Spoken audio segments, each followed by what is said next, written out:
referred in some of the travel magazine, in travel writing as Last Shangri-La, which means untouched by the outside world.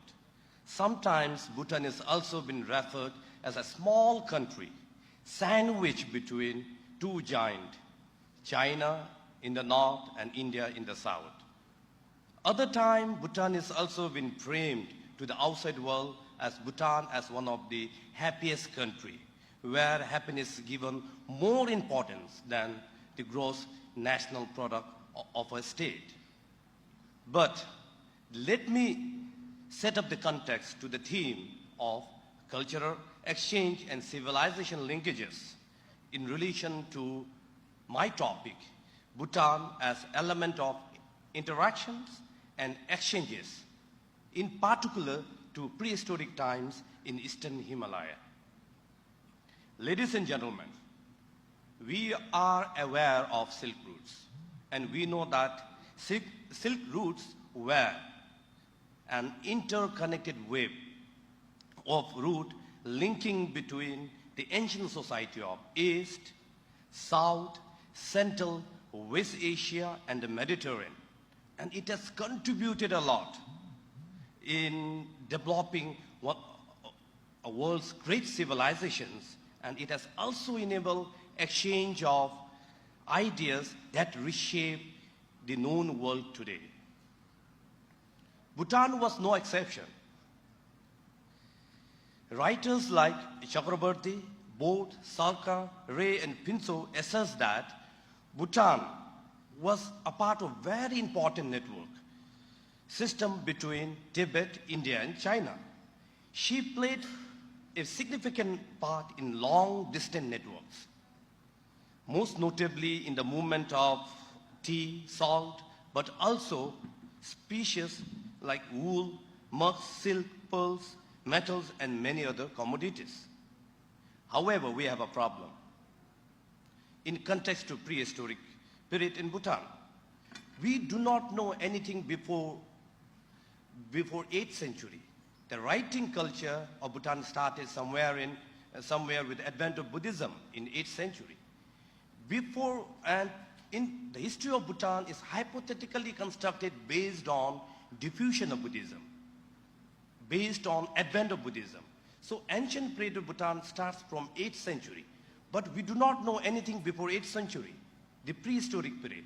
Although some of our neighbors has constructed and contributed in the science of archaeology and anthropology, most of the linguistic anthropologists, archaeologists has proved several evidences that we share the same linkages. We had a same root. However, in context of Bhutan, although we have some stone ages, we have some megaliths, but those megaliths are also been invested based on Buddhism. Before advent of Buddhism, there must have been the shamanistic or Buddhism cult prevailed in the entire district of Bhutan. But as I told you earlier, there was also advent of Buddhism. That constructed the social composition in Bhutan with the advent of Buddhism. But at the same time, I was really curious to know when did agriculture started. Although we say that in Bhutan, agriculture is the backbone of our economy, but we do not know the origin of agriculture. We do not know domestication of plants, and we do not know animal breeding. It would have been some area of influence in Eastern Himalaya, but we do not know anything about it. There are some literature put forwarded by some of the archaeologists, not linguistic anthropologists, that too does not give scientific evidences. So therefore, I have referred to some of the archaeological excavation findings in some findings, and it happens to be Michael Harris that he examined some of the lithic tools, stone ages, in British Museum, and the findings of that ages came out to be 2250 BC, which is evident that there was a Neolithic culture. And then we know that Neolithic civilization is the beginning of agriculture from 1500 BC. But we do not know anything, as I told you earlier, because of deep ecology, and maybe some other calamities must have happened, or it is underneath the Earth's surface. We do not know anything. Similar ages are also found at the courses of Eastern Himalaya. It's also evident that Myanmar also has the same stone ages. Thailand, India, China, Tibet, Arunachal Pradesh, Assam, they also have a similar evidences, but to construct the reality is based on local cosmology. We believe in element of nature, and in our derivatives, the Bhutan's derivatives are based on Buddhism. We construct everything and we invest everything based on Buddhism. But what I would like to propose here to the gathering, that we don't have a data sharing or inventories of Paleolithic period or Neolithic period. So which is also very important, the sources. For instance, in every rituals, in every festival in Bhutan, every festival has to do something with food grains, and then we call it Druna Gu, 9 food grains. Liu et al. Conducted a study on barley, foxtail millet,